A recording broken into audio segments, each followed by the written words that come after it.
మోదీ మహారాష్ట్రలో పర్యటిస్తున్నారు. పలు అభివృద్ధి కార్యక్రమాలను ప్రారంభించేందుకు మహారాష్ట్రకు వెళ్లిన మోదీ వాసింలోని బంజారా విరాసత్ మ్యూజియంను ప్రారంభించారు. ఈ సందర్భంగా మోదీ సంత్ సేవాలాల్ మహారాజ్, సంత్ రామారావు మహారాజ్ వాసింను దర్శించుకున్నారు. మోదీకి మ్యూజియం సిబ్బంది ఘన స్వాగతం పలికారు.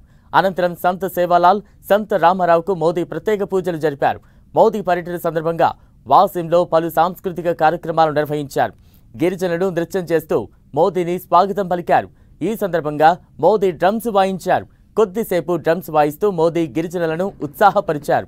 ఈ కార్యక్రమంలో మహారాష్ట్ర సీఎం ఏక్నాథ్ షిండేతో పాటు డిప్యూటీ సీఎం దేవేంద్ర ఫడ్నవీస్ పాల్గొన్నారు.